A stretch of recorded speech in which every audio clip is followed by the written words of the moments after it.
สบายดีพ่อแม่พี่น้องชาวลาวและชาวไทยเนาะที่จะซื้อปืนหรือมักมีปืน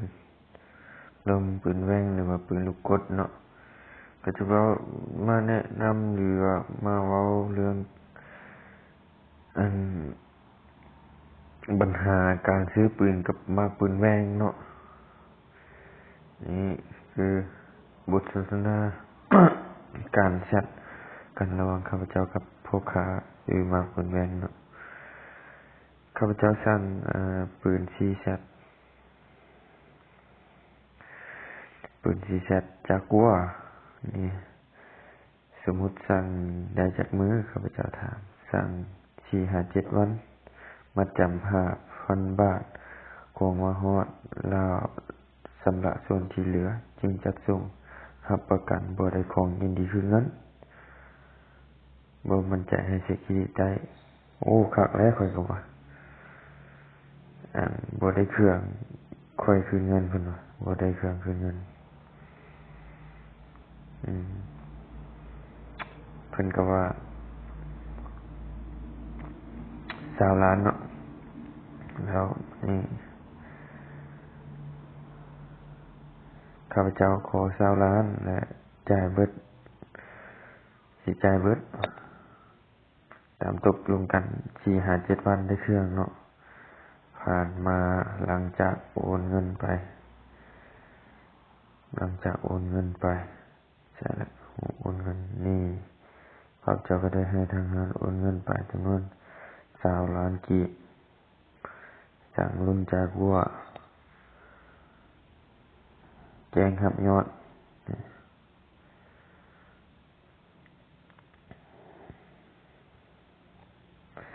แล้วต่อมาข้าพเจ้ามีความจำเป็นคือขอยกเลิกย้อนว่า1มามันดุน2มาแม่ข้าพเจ้าก็ป่วยได้สร้างเป็นรายจ่ายมัดจำถือว่าเงินมัดจำสละสิทธิ์และตอนตกลงกันบ่เห็นวันนี้เจ้าหาก็โอนมามื้อที่4บ่ฮอด10ปลายมื้อแล้วเพิ่นเว้ากับข้าพเจ้าว่าทิศหน้าแสดงว่าเป็น2ทิศ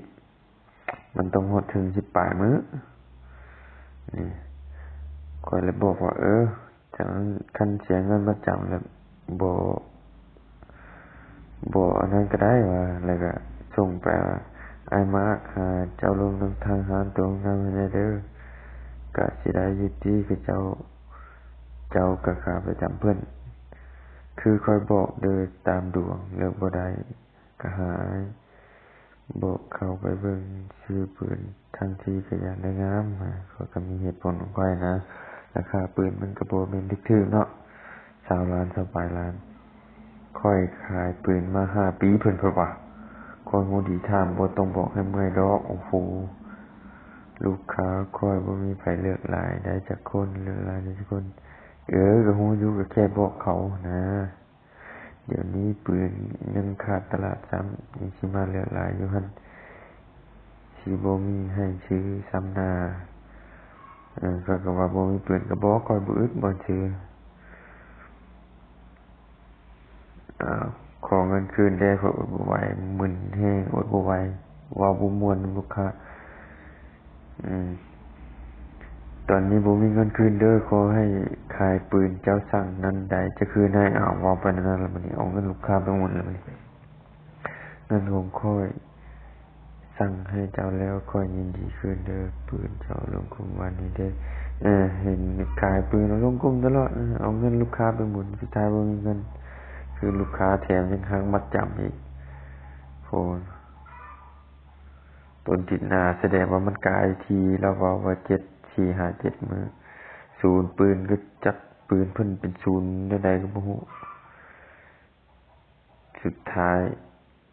แถมยังบ่พอนี่ประจานค่อยลงกลุ่มแล้วก็เอาตัวเองออกยกตัวเองเป็นใหญ่บ่แม่นยกลูกค้าเป็นใหญ่ศูนย์ปืนเพิ่นเป็นแบบนี้แทนที่มันสิเป็นไฟเบอร์ออปติกนี่ประจานค่อยนี่ ลงกลุ่มตัวเองแสดงความคิดเห็นผิดชื่อกับบ่มีไผตอบเพิ่นได้เนาะก็สุดท้ายลูกข้าพเจ้าออกจากกลุ่มนี่คือมักบุญแวงเฮ็ดกับลูกค้าข้าพเจ้าขอเตือนสมาชิกประชาชนลาวทุกคนเนาะมีใจให้ระวังเนาะสิซื้อปืนกับเพิ่นหนึ่งคือบ่ม่วนสองก็คืออ่าอาจจะเสียเงิน